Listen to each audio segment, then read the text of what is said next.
दोस्तों नमस्कार, बहुत स्वागत है। अब एक बड़ी खबर है, पूरे देश में जो अस्थायी नौकरी कर रहे हैं उनके लिए इम्पोर्टेंट फैसला सुप्रीम कोर्ट की तरफ से आया हुआ है। और अस्थायी तौर पर विशेष कर जो शिक्षक के रूप में अस्थायी शिक्षक स्कूलों पर काम करते हैं, सरकारी स्कूलों पर काम करते हैं, उन स्कूलों के अस्थायी शिक्षकों के लिए सुप्रीम कोर्ट ने ऐतिहासिक फैसला सुनाया है। और साथ ही इस तरह की व्यवस्था करने वाले जो संस्थान हैं, वो जो लोग हैं, संगठन हैं, उनको फटकार लगाई है और सख्त निर्देश दिए हैं और पूछा है आखिरकार अस्थायी नौकरी होती क्या है। 15 दिन या 30 दिन के लिए अस्थायी हो सकते हैं, लेकिन आप सालों साल अस्थायी कहकर इनका शोषण कर रहे हैं। रेगुलर करने के आदेश जारी किए गए हैं और आपको कंप्लीट जानकारी बताएंगे अस्थायी नौकरी आखिरकार क्या होती है। इस पर सुप्रीम कोर्ट ने बड़ा फैसला दिया है और अस्थायी नौकरी करने वाले इस प्रकार के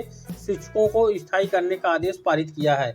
आर्मी वेलफेयर एजुकेशन सोसाइटी की ओर से संचालित स्कूल में अस्थायी तौर पर नियुक्त शिक्षकों को स्थायी करने का आदेश जारी किया गया है। और यह आदेश पूरे जितने इस तरह के मामले हैं उन पर लागू किया गया है।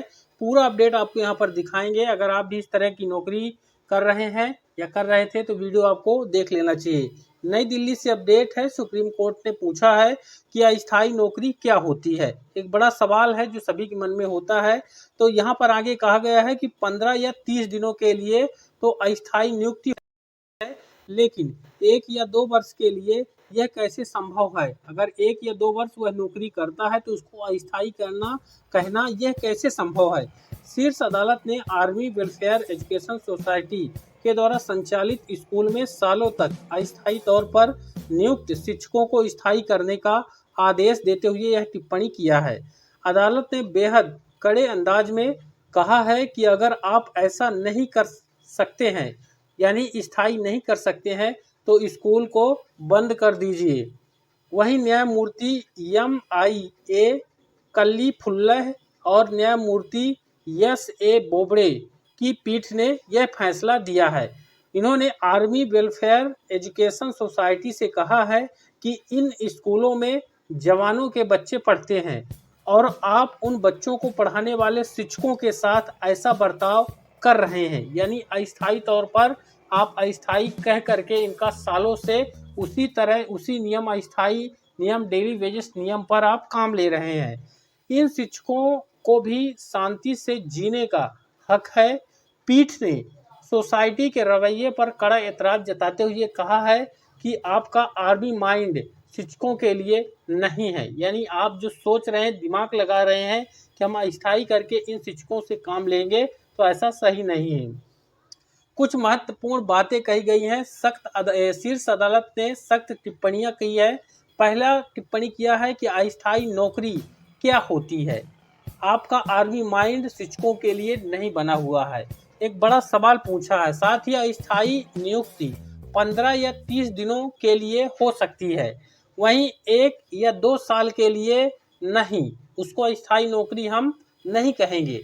वहीं देखिए मामला क्या है, यह आपको समझ लेना चाहिए। आर्मी वेलफेयर एजुकेशन सोसाइटी ने धौला कुआं और दिल्ली कैंट स्थित आर्मी पब्लिक स्कूल में अलग अलग समय पर कुल 9 लोगों को अस्थायी तौर पर नियुक्त किया था। इनमें 4 शिक्षक थे, 1 लैब हेल्पर और 2 ड्राइवर थे, 1 नर्सिंग असिस्टेंट और 1 अकाउंटेंट क्लर्क था। इनको बाद में विस्तार भी दिया गया था, यानी इनकी अस्थायी जो कंट्रैक्ट होता है उसको बढ़ा दिया गया था। हाई कोर्ट भी इनके पक्ष में फैसला सुना चुका है कि इनको स्थायी नौकरी मिलने का पूरा हक है और जहां पर ये अस्थायी काम कर रहे हैं, यानी आर्मी वेलफेयर एजुकेशन सोसाइटी में, वहीं पर इनको स्थायी किया जाए। तो इस खबर के बाद इस फैसले का जो है बिंदु लेकर के अलग अलग राज्यों में, मध्य प्रदेश हो, अन्य स्टेट हो, जहां पर 16-16, 17-17 सालों से अस्थायी तौर पर नियुक्तियां हो रही हैं, उन नियुक्तियों में स्थायीकरण का लाभ लिया जा सकता है। मुझे उम्मीद है जानकारी बेहद इम्पोर्टेंट है। चैनल पर नए हैं तो सब्सक्राइब कर लें, वीडियो को लाइक और ज़्यादा से ज़्यादा शेयर जरूर कर दें।